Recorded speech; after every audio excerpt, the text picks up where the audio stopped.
In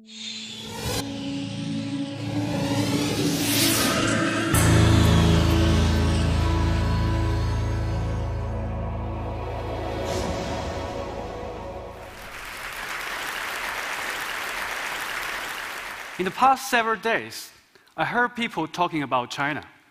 And also, I talked to friends about China and Chinese internet. Something is very challenging to me. I want to make my friends to understand China is complicated. So I always want to tell the story like one hand it is that, the other hand is that. You can't just tell one side story. I give you an example. China is a BRIC country. BRIC country means Brazil, Russia, India, and China. This emerging economy really is helping revival of the world economy. But at the same time, on the other hand, China is a sick country.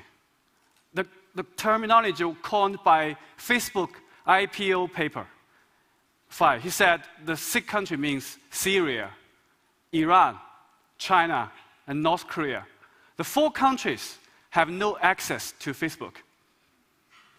So basically, China is a sick BRIC country. Another project was built up to watch China and Chinese internet. But now, today, I want to tell you my personal observation in the past several years from that war. So, if you are a fan of the Game of Thrones, you definitely know how important a big war for an old kingdom. It prevents weird things from the north. Same was true for China. In the north, there was a great war, Changcheng. It protected China from invaders for 2,000 years. But China also have a great firewall. That's the biggest digital boundary in the whole world. It's not only to defend Chinese regime from the overseas, from the universal value, but also prevent Chinese own citizens to access the global free internet, and even separate themselves into blocks, not united. So basically, internet has 2 internets. One is the internet, the other is the ChinaNet. But if you think the ChinaNet is something like a dead land, wasteland, I think it's wrong. But we also use very simple metaphor, the cat and the mouse game, to describe in the past 15 years the continuing fight between Chinese censorship, government censorship, the cat, and the Chinese internet users. That means us, the mouse. But sometimes this kind of a metaphor is too simple. So today I want to upgrade it to 2.0 version. In China, we have 500 million internet users. That's the biggest population of netizen internet users in the whole world. So even Chinese is a totally censored internet, but still Chinese internet society is really booming. How make it? It's simple. You have Google, we have Baidu. You have Twitter, we have Weibo. You have Facebook, we have Renren. You have YouTube, we have Youku and Tudou. Chinese government blocked every single international Web 2.0 services, and we Chinese copycat everyone. So that's kind of the thing I call the smart censorship. So that's not only to censor you. Sometimes that's Chinese national internet policy is very simple. Block and clone. On the one hand, he wants to satisfy people's need of social network, which is very important because people really love social networking. But on the other hand, they want to keep the server in Beijing so they can access the data anytime they want. That's also the reason Google was pulled out from China, because they can't accept the fact Chinese government want to keep the server. Sometimes the Arab dictators didn't understand these 2 hands. For example, Mubarak, he shut down the internet He wants to prevent netizens to criticize him. But once netizens can't go online, they go on street. And now the result is very simple. We all know Mubarak is technically dead. But also, Ben Ali, Tunisia president, didn't follow the second rule. That means keep the server in your hand. He allowed Facebook, a US-based service, to continue to stay on inside Tunisia. So he can't prevent his own citizens to post critical video against his corruption. The same thing happened. He was the first to topple it during the Arab Spring. But those two very smart national censorship policy didn't prevent Chinese social media become a really public sphere, a battlefield of public opinion, and the nightmare of Chinese officials. Because we have 300 million microbloggers in China. It's the entire population of the United States. So when these 300 million people, microblogger, even they blog the tweet in a censored platform, but itself is China-led, but itself can create very powerful energy, which has never happened in the Chinese history. 2011, the July, 2 blazing trains crashed in Wenzhou, a southern city. Right after the train crash, authorities literally want to cover up the train, bury the train. So it angered Chinese netizens. The first 5 days after the train crash, there were 10 million criticism of the posting on the social media, which never happened in Chinese history. And later this year, the real minister was sacked and sentenced to jail for 10 years. And also, the very recently, very funny debate between the Beijing Environment Ministry and American Embassy in Beijing. Because the ministry blamed American Embassy for intervening Chinese internal politics by disclosing the air quality data of Beijing. So, the app is the embassy data, the PM 2.5. He showed 148. He showed is dangerous for sensitive group. So, suggestion is not good to go outside. But the down is the ministry's data. He shows 50. He said it's good. It's good to go outside. But 99% of Chinese microbloggers stand firmly on the embassy side. I live in Beijing. Every day, I just watch the American embassy's data to decide whether I should open my window. Why Chinese social networking, even within the censorship, is so booming? Part of the reason is Chinese languages. Twitter and Twitter clones have a kind of a limitation 140 characters. But in English, it's 20 words or a sentence with a short link. Maybe in Germany, German language, maybe just aha. But in Chinese language, it's really about 140 characters, means a paragraph, a story.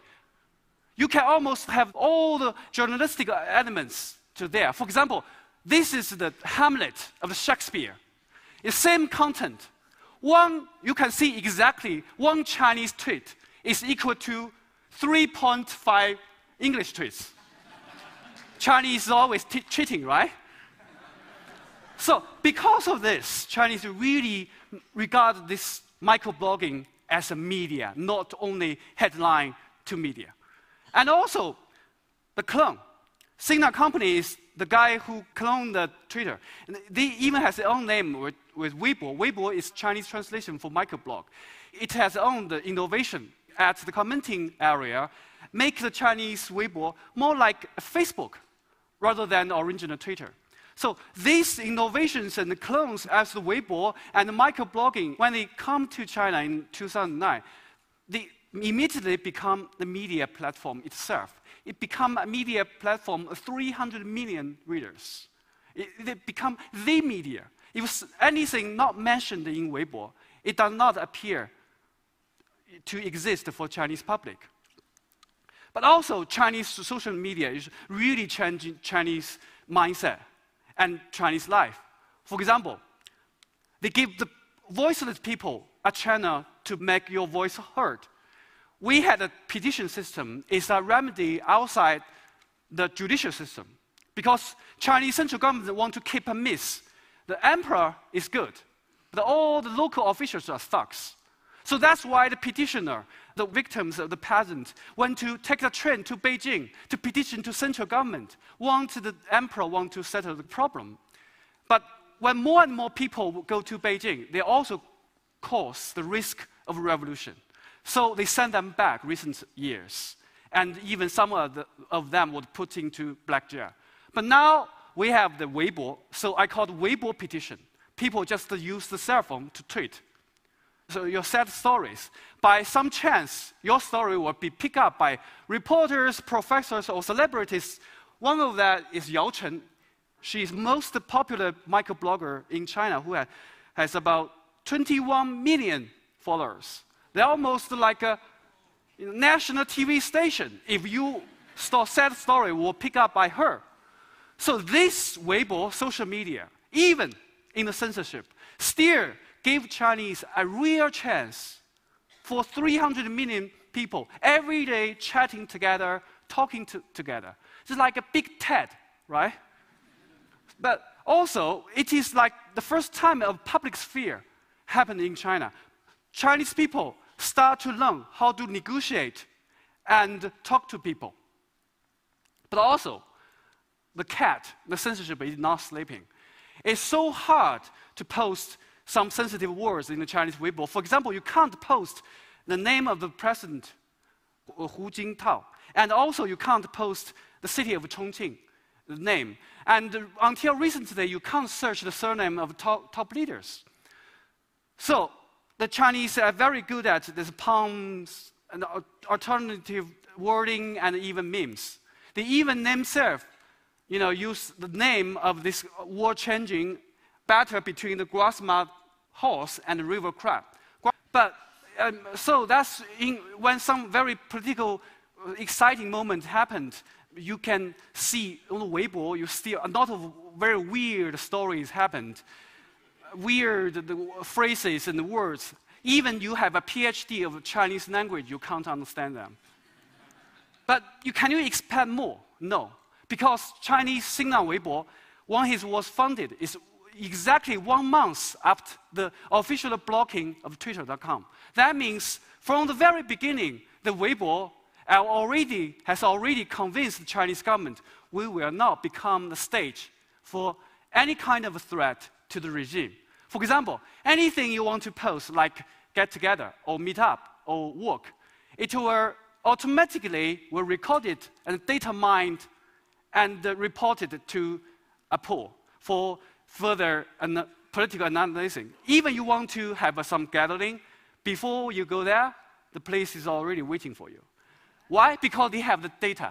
They have everything in their hand. So they can use the 1984 scenario data mining of the dissident. So the crackdown is very serious. But I want you to notice a very funny thing during the process of the cat and mouse. The cat is the censorship, but Chinese is not only one cat, but also have a local cat, central cat and local cats. Server is in the local cat's hand. So it's that when the netizen criticize local government has no any access of the data in Beijing. Without bribing the central cats, he can do nothing, only apologize. So in the past 3 years, social movement about microblogging really changed local government. They can become more and more transparent because they can't access the data. The server is in Beijing. The story about train crash, maybe the question is not about why 10 million criticism in 5 days, but why Chinese central government allow the 5 days of freedom of speech online. It never happened before.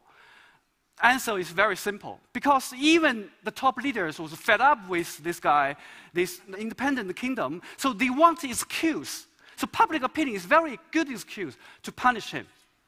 But also the Bo Xilai case recently, very big news, he's a princeling. But from the February to the April in this year, Weibo really become a marketplace of rumors. You can almost joke everything about these princelings, everything. It's almost you are living in the United States. But if you dare to retweet or mention any fake coup about Beijing, in Beijing, you will definitely will be arrested. So this kind of freedom is targeted and precise window. So Chinese in China, censorship is normal. Something you find is freedom is weird. Something will happen behind. Because he was very popular leftist leader. So central government want to purge him. They need very cute to convince all the Chinese people why he's so bad.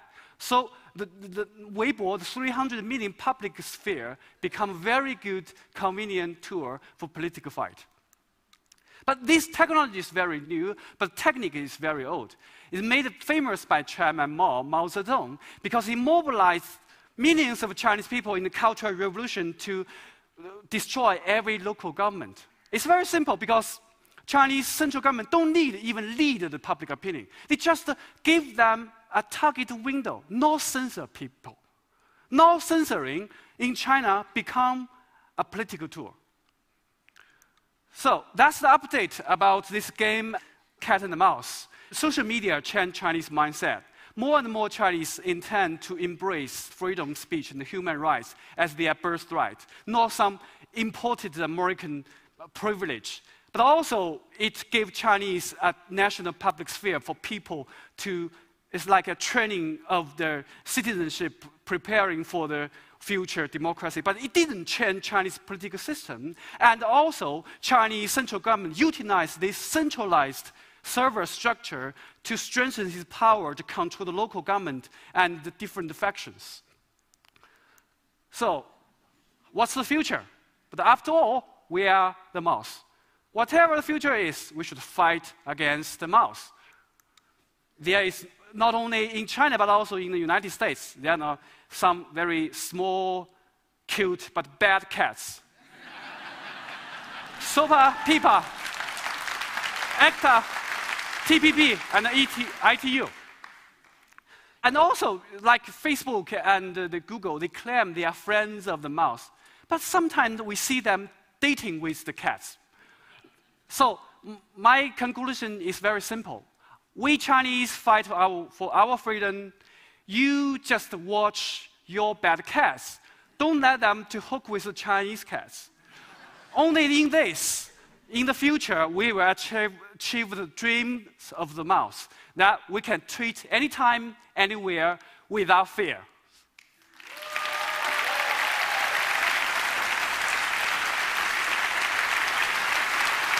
Thank you.